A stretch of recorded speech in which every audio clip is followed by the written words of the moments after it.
Hi there, welcome to the Tent News, where the truth comes to light and the stories everyone is talking about are brought straight to you. From shocking confessions and viral social media moments to real life mysteries and trending drama, this is the place where we uncover it all.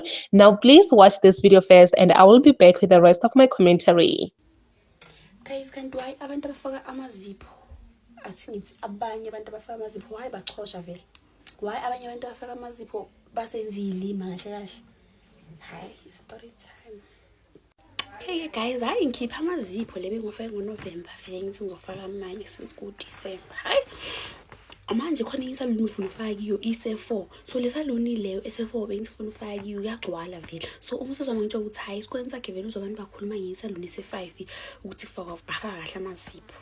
Hayi ngithi vele bangilayele ngitshela ukuthi ngakuphi ngifike ngo8 ekseni. Mafika ngo8 ekseni isho ukuthi guys lesaluni bayashare yabo, like bayi2 khona uchinayo khona ufaka amazipho. So thina solo lo uchinayo athi lo faka amazipho akafiki, but umfonele uthi khathi avuka uzoza. Hey ma after simlinde, it's okay, simlinde ke simlinde kushaya u10 apha 10 afike. Makafika ayibenje so right, uyaxoxa ngishukhuli ayenza uqala. Maqeda uqala enze wesi2. Mina ngithi ayingilambile mina sacela ukuya ekhaya cause ngisuke elivele yabo ngifuna uzobamba iline sale, so ngicela ukuhamba ngiyodla ngizobuya cause like iseduze vele nala ekhaya, like 5 minutes away. So ngithi okay ngibuyele ke esaluni, ngibuyele ngabo3. Mangifika ngabo3 ngihlangana nentombazane ebeyisemva kwami. Isilentombazane heyo ubuyela lapha kule saluni. Ngithi ya athi ngoba lo sesuthe yena uthatha abayi5 abanye ucala ukuthi bajike. Ngithi hayi bo wena asihambe uyozwela. Hayi ngihambe ke ngesaluni. Mangifika esaluni hayi lo ngibona ngathi asobathosa ubuyile. Ngithi sengibuyile. Okay athule kodwa ngisho ukuthi hayi nami ngithi hayi akasho ngoluthoke. Makusuka lapho ke guys ikhamba isikhathi. Khona intombazane ithe yona ilate emsebenzini ingena ngo4, ithi ingena ngo4:15 leso sikhathi u4 o'clock. Ithi cela ukuthi bayifake masinyane izoba late emsebenzini.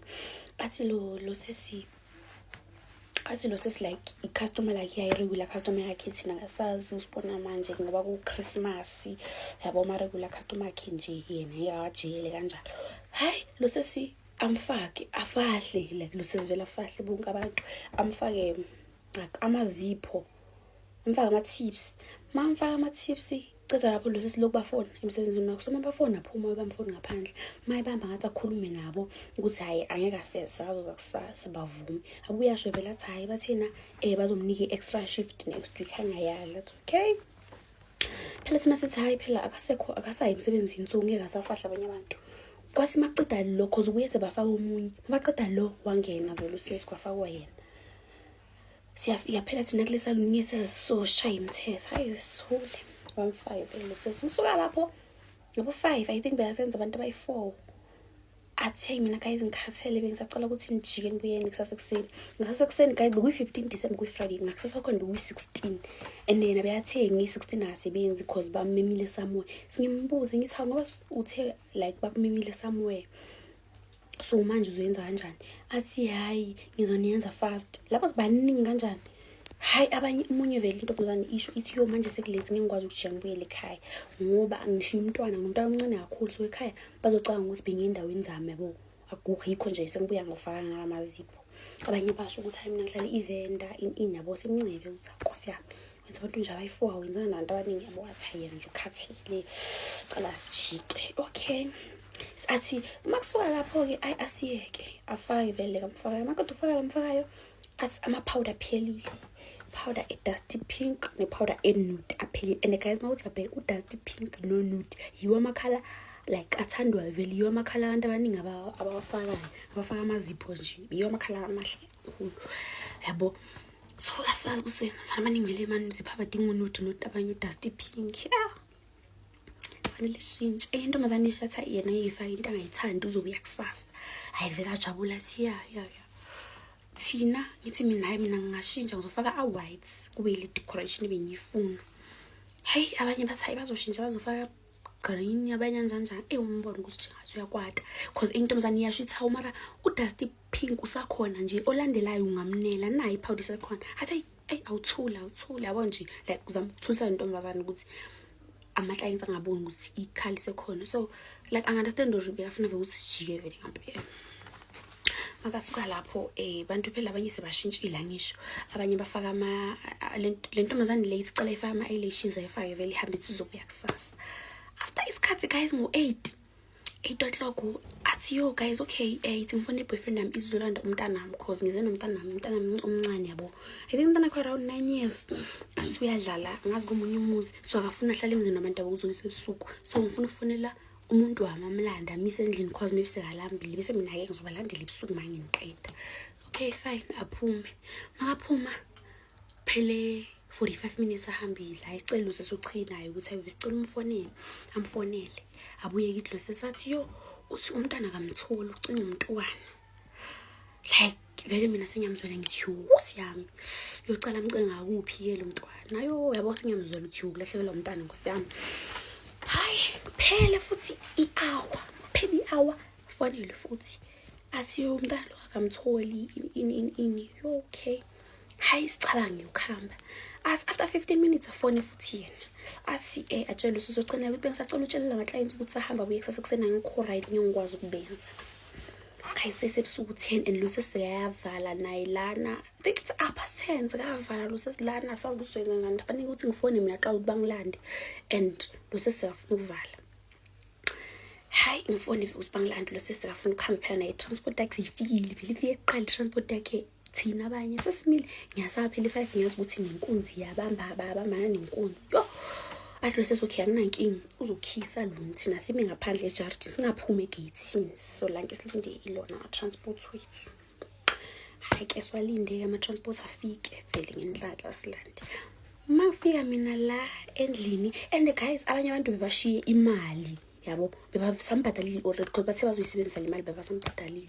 Hayi mina ngifika la endlini ngidle maqodo ukudla ngamfonele ngimbuza ukuthi hayi umntana umtholile because guys nawe ngiworried and phela isebusuku uDecember abantwana bayalahleka yabo athi mangimfonele uyamuthi usebuthongweni athi ngikhuluma nobani ngisho athi yo ngimtholile umntwana ngithe ulele ngiceda kufika mina la endlini uceda ukuthi ustress umntana mthole maye sikalele sikafike nini kakhe imoto imlande nini hayi nami ngicela ngisona and khathi sesimele thina ama-transport ngaphandle kanti lo sesogcina isekahambile simele le ntombazane ishela mina ngiyasola ukuthi akukho umntana ulahlekile la lo sesinebe uyafuna ukuthi sihambe nabo ngisho ukuthi hayi le ntombazane wayibo ingamzwile yabo mangifika masekahayi bamba ifoni umuntu ulela athi ya umtholile umntwana ulela ubuthongo ngimbuza ngifike esikhathini sasathi hayi ngizokufonela ngithi okay nami ngibona ukuthi hayi manje ukuthi bese ngikho store na endlini basho bathe ngishinenzile manje lo sisi ayikho le ndaba yakhe ngibone ngithi hayibo okay ngivuke ngakuzakwana mvuke kuseni vele 6 o'clock bese ngisemasaluni khona le saluni le ngisho 4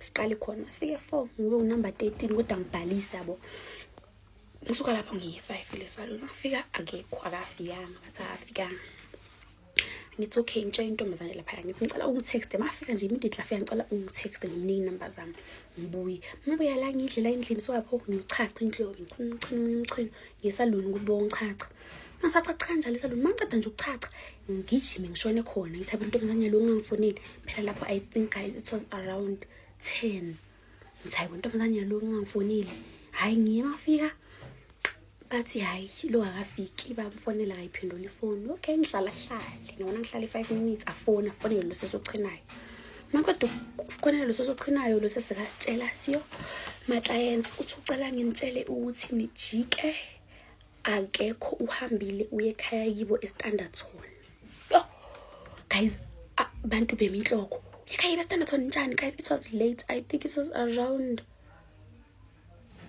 11 and amasaluni amaninzi wagcwele phela ngaleso sikhathi like basho ukuthi awaya ngatshela ngiseni kusasebo 6 safika la ukuthi ngiyakwazi ukusenza because omunye uyasho ukuthi mina ngimfonelile washo ukuthi ayuyeza waya ngatshela ukuthi sobamba ama-line kwamanye amasaluni thina manje sisoyenza nje 16 namhlanje abantu bacomplain ubona abantu ukuthi babuhlungu basho bathi hayi cha usenzile hayi usenzile mkhali I was like yebo lo sesinjani hayi vele abantu bakhombile omunye guys ngimzwelile omunye umama athi Nkosi yami mina sengimbhadalile nemali yami Nkosi yami okay kuthiwa ngiyowenza amazipho ngiyowenza ngani imali yami ngimbhadalile nomunye usesathi Nkosi yami ngimbhadalile and yo akazi bayenze njani-ke manje nami sengixakekile kodwa mina at least bengiyibambile ilayini kule ngisalungi kodwa nje nakhona zangisaya ngoba hayi bekufanele ukuthi ngenza ikhanda nje kwabezinkinga kodwa nje hayibo yabo lesi silo nje hayi ungibonisa okunye nje like and uDecember so into engiyibonile mina ukuthi abanye abantu abenza amazipho baba ne-target mase kufike le target leyo imali bekayi-aimile ukuthi